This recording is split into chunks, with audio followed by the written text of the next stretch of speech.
Hello and welcome to the stories of Northern life from the Sault Ste. Marie Museum. Thank you so much for being here. With every episode, you are learning a little more about Sault Ste. Marie history and gaining a greater appreciation of our northern community, the moments, the people, and the places. The Sault Museum is here to preserve your history, but also to share it in as many engaging and entertaining ways as we can.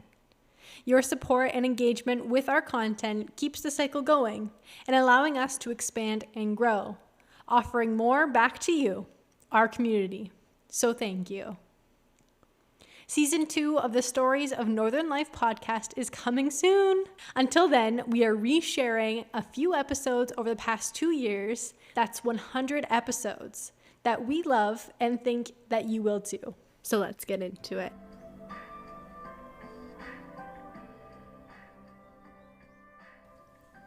A local television and radio broadcaster no longer seen today was CGIC TV, which broadcast from 1955 to 2002. The station signed on just 3 years after the television started, introducing TV to this part of Ontario and Upper Michigan. Those in the UP wouldn't have an American or a local regional station until 1959. For the first 3 or 4 years, CJIC TV, Channel 2, offered live local shows, news, movies, and kinscopes from the CBC. For reference, kinscopes was the only way to record and live performance, because videotape was not yet around. Basically, it was filming a monitor to record. These were very early days in TV history. Not every home had a TV. The homes that did drew in friends, family, neighbors to view and take part in this new technology. And the one lady we are going to talk about today surely gathered people. Everything had to be locally broadcast because there was no network. It wasn't until 1958 that a new microwave system was introduced, meaning live programming was available from coast to coast for affiliate stations. By 1958, CIJC was offering about 7 hours of local programming a day. The day started with a ladies' talk show and news at noon. In 1966, CJIC began broadcasting in color, but not everything was in color. Everything wasn't completely offered in the full color spectrum until 1970. I Love Lucy, Ed Sullivan, and Jack Benny were the top TV shows in 1955. This should give you an idea of the era in which our female icon stepped in front of the TV camera, with her pre-existing experience gained from radio, another trail she blazed as a woman. 68 years later, and we are still reflecting on this period of local news and entertainment. Our spotlight personality, who was especially prominent, was Grace Pitt. She worked for nearly 40 years at the station, long enough to become something of a local celebrity. People would even recognize her car driving around town. There are a few people in everyone's lives that leave a lasting impression in their mind. You can recognize their voice or stance in a crowd of people. Grace Pitt was one of those people for the majority of Sault Ste. Marie. She was familiar to everyone, not just women, appearing in their home TVs or coming through radio speakers for over 40 years. She started her career on CJIC radio on Percolator Patter from 10 to 11:15 on Saturdays.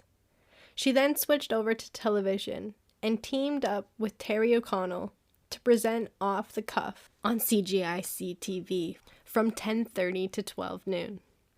From there, her roles and tasks grew exponentially. She did it all.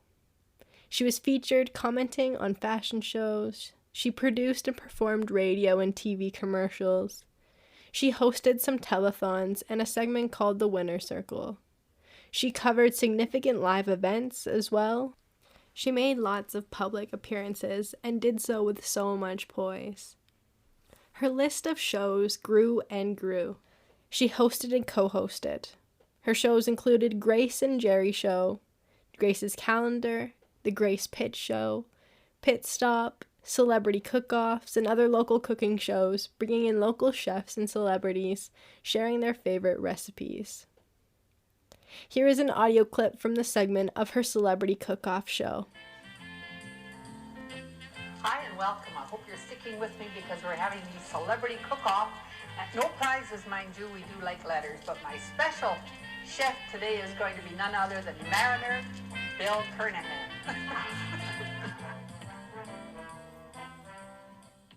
Local cooking shows were a thing in the 50s through to the 80s. It was enjoyable to watch people you knew on TV cooking with ingredients local to the area. She even had recipes of the week that were posted on bulletin boards that people could grab and cook each week in their own homes.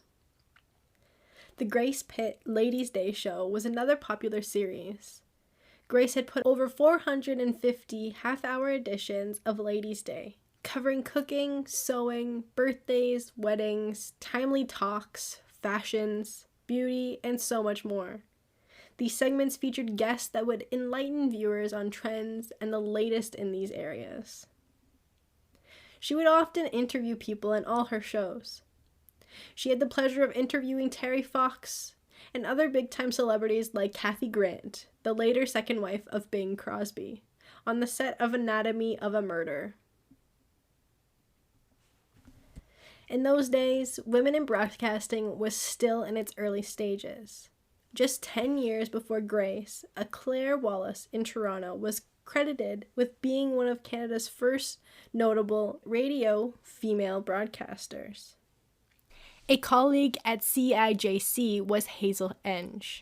She was credited with being one of Canada's first female weather forecasters. In later years, there were other firsts with women in radio broadcasting and in the newsroom at CGIC. Grace helped set the culture so those other firsts could happen. While broadcasting in its early days was a man's world, and here and there women did women's shows, Grace stepped beyond that boundary of a woman's show and hosted productions with appeal to all audiences. Her pleasant, easy-to-watch, good-humored approach helped make the audience think they were guests in Grace's living room or kitchen. She was easy to like, a person everyone wanted to watch. Grace pioneered not only women in broadcasting, but broadcasting itself. Her local TV shows blazed trails every day with the help of creative people figuring out how to create, stage, and shoot programming using equipment that was new to them and continued to be new as technology quickly evolved. Today's television programming stands on the shoulder of those involved in early days of innovation and creativity that revolved around people like Grace. She made her TV platform available to women who were community leaders aspiring to be, as well as providing support to women's causes and events. Grace's giving contributed significantly to the success of the individuals as well as success of many community efforts. Colleagues praised her presence on set as she ensured that their time at work felt at ease even when little inconveniences or mishaps happened. Guests could be late, TV equipment may not work, the kitchen stove could malfunction, she might even forget to put her microphone on because she was sitting on it. However, no matter what the last-minute challenge came her way, she found a way to overcome it and often turned the challenge into an amusing show highlight. While still maintaining her duties as women's director, she was appointed sales staff of CGIC Radio. She handled a select list of accounts. She also became a director of programming somewhere along her career timeline. Grace would live to see the end of the station and pass away in 2009, at the age of 81. She lives on through her everlasting memory and many photos and videos of her career. But even being such a big icon, there is very little collected history on her. This podcast came together by searching through photos, videos, public posts on Facebook groups, a few CGI printed documents we have in the collection, her obituary, and reaching out to a few people that were colleagues of hers in her time. Men in the industry are documented quite well, but this female broadcaster does not seem to have the same documentation. Nonetheless, head over to the museum musing page on our website, saultmuseum.ca, saultmuseum.ca, to see all of the pictures we have of this beautiful woman in our collection, and reread some of the info that you just heard. We also have a few video recordings of her shows on our YouTube channel. Just go over to the Sault Museum on YouTube and they're there for you to watch. She was clearly someone people in the industry, as well as local viewers of all ages, looked up to and admired. Besides being a natural on air, behind the scenes she was a great planner and organizer. Her role was much broader than being a host of a talk show. She later took her organization and planning skills outside of the station, as she was one of the founding members of the Great Tugboat Race, an event that ran yearly from the summer in 1982 to 2015. She acted as chair for several years. Grace Pitt became a constant in people's lives, someone they knew would be on to entertain, teach them a thing or two in the kitchen, or how to make their life a little easier, or even just help audiences learn about Sault Ste. Marie events and history, and so much more. She brought joy to both the Twin Saults each and every day. She was a role model for many women, and she truly lived up to her name, being a grace to work with and to watch. Thank you so much for listening. Be sure to follow the Sault Museum on Instagram or Facebook to get the most up-to-date information on what we are up to and more Sault Ste. Marie history, of course.